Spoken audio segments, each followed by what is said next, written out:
সাম্প্রতিক বছরগুলোতে আমরা মনে করতাম বিশ্ব রাজনীতি মূলত তিনটি কেন্দ্রকে ঘিরে আবর্তিত হচ্ছে: মার্কিন যুক্তরাষ্ট্র, চীন এবং রাশিয়া। এই দেশগুলোর বিশাল অর্থনীতি আর সামরিক শক্তি ছিল এমন ধারণার মূল ভিত্তি। কিন্তু বর্তমান প্রেক্ষাপট বলছে সেই পুরনো সমীকরণ এখন আর কার্যকর নেই। বিশ্বশক্তির চতুর্থ একটি কেন্দ্র অত্যন্ত দ্রুততার সাথে আবির্ভূত হচ্ছে, আর সেই শক্তিটিই হচ্ছে ইরান।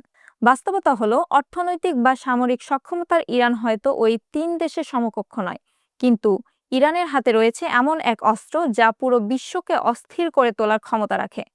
আর সেই শক্তির উৎস হলো বিশ্ব অর্থনীতির লাইফলাইন বা সবচেয়ে গুরুত্বপূর্ণ জ্বালানি পথ হরমুজ প্রণালী।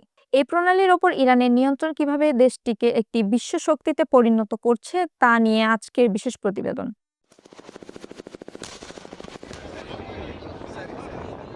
দীর্ঘদিন ধরে হরমুজ প্রণালী একটি আন্তর্জাতিক জলপথ হিসেবে পরিচিত ছিল, যেখান দিয়ে কোনো বাধা ছাড়াই সব দেশের জাহাজ চলাচল করত। কিন্তু চলতি বছর মার্কিন যুক্তরাষ্ট্র ও ইসরায়েল ইরানের বিরুদ্ধে সামরিক অভিযান শুরু করলে পরিস্থিতি আমূল বদলে যায়। এর পাল্টা পদক্ষেপ হিসেবে ইরান এই জলপথে এক ধরনের সামরিক অবরোধ আরোপ করে। উল্লেখ্য, বিশ্বের মোট জ্বালানি, তেল ও তরলীকৃত প্রাকৃতিক গ্যাসের প্রায় 1/5 এই পথ দিয়েই পরিবাহিত হয়।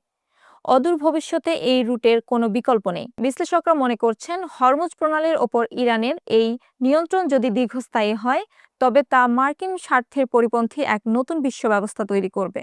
অনেকে আশা করেছিলেন মার্কিন ও তার মিত্রবাহিনী দ্রুতই পরিস্থিতি স্বাভাবিক করে তেলের প্রবাহ নিশ্চিত করবে, কিন্তু সেই প্রত্যাশা এখন আর বাস্তবসম্মত হচ্ছে না।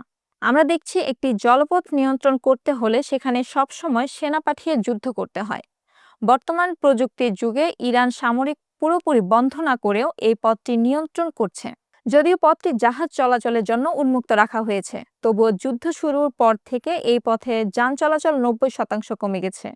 এর প্রধান কারণ ইরানের সরাসরি হামলা নয়, বরং হামলার বিশ্বাসযোগ্য হুমকি। এই হুমকির কারণে বীমা কোম্পানিগুলো এখন এই পথে জাহাজ পাঠাতে ভয় পাচ্ছে। তারা হয় বীমা কভারেজ প্রত্যাহার করেছে, নয়তো বীমার মূল্য আকাশচুম্বী করে দিয়েছে।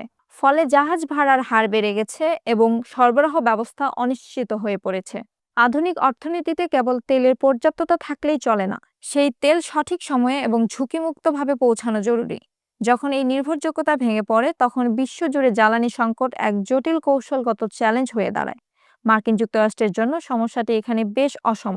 প্রতিটি তেলবাহী জাহাজকে ড্রোন বা মিসাইল হামলা থেকে রক্ষা করতে হলে তাদের বিশাল সামরিক উপস্থিতি প্রয়োজন।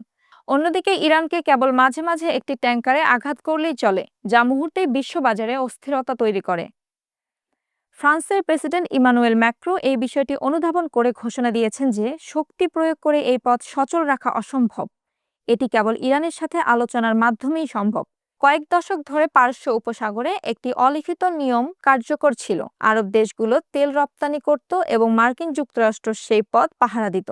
এখন সেই চিরচেনা ব্যবস্থা ভেঙে পড়ছে। যখন জাহাজ চলাচল অনিশ্চিত হয়ে পড়ে, তখন আমদানিকারক দেশগুলো নিজেদের নীতি পরিবর্তন করতে বাধ্য হয়। এশিয়ার দেশগুলো, বিশেষ করে জাপান, দক্ষিণ কোরিয়া ও ভারত, জ্বালানির জন্য এই অঞ্চলের ওপর ব্যাপকভাবে নির্ভরশীল। যদি সরবরাহ বাধাগ্রস্ত হতে থাকে, তবে পণ্যের দাম বাড়বে, মুদ্রাস্ফীতি দেখা দেবে এবং কূটনৈতিক বিকল্পগুলো সংকুচিত হয়ে আসবে। এর ফলে আমদানিকারক দেশগুলো শেষ পর্যন্ত সেই পক্ষের সাথে সমঝোতা করতে বাধ্য হবে যারা জ্বালানির নিরাপত্তা নিশ্চিত করতে পারে, আর সেই পক্ষটি বর্তমানে ইরান। এই অচল ব্যবস্থায় ইরান একা নয়। রাশিয়া তেলের উচ্চ মূল্য থেকে সুবিধা পাচ্ছে, আর চীন তার প্রবৃদ্ধি ধরে রাখতে উপসাগরীয় জ্বালানির উপর নির্ভর করছে। এই দেশগুলোর মধ্যে হয়তো কোনো আনুষ্ঠানিক জোট নেই, কিন্তু বিশ্ব পরিস্থিতির কাঠামোই তাদের একই স্বার্থের দিকে ঠেলে দিচ্ছে। কল্পনা করুন, ইরানের নিয়ন্ত্রণ বিশ্বের 20% তেল আর রাশিয়ার হাতে 11%। এই দুই দেশ যদি জোটবদ্ধ হয়ে পশ্চিমা বিশ্বের জন্য তেলের সরবরাহ বন্ধ করে দেয়, তবে মার্কিন যুক্তরাষ্ট্র ও ইউরোপের ক্ষমতা মারাত্মকভাবে হ্রাস পাবে। তখন বিশ্ব ব্যবস্থার কেন্দ্রবিন্দু বেইজিং, মস্কো ও তেহরানের দিকে সরে যাবে।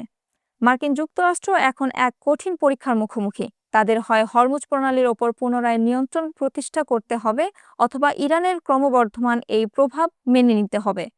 যদি তারা দ্বিতীয়টি বেছে নেয়, তবে ইরান আনুষ্ঠানিকভাবে চতুর্থ বিশ্ব শক্তি হিসেবে স্বীকৃতি পাবে। আর যদি তারা সামরিকভাবে নিয়ন্ত্রণ ফিরে পেতে চায়, তবে তাদের লিপ্ত হতে হবে এক দীর্ঘস্থায়ী যুদ্ধে, যেখানে পরাজয়ের ঝুঁকিও প্রবল।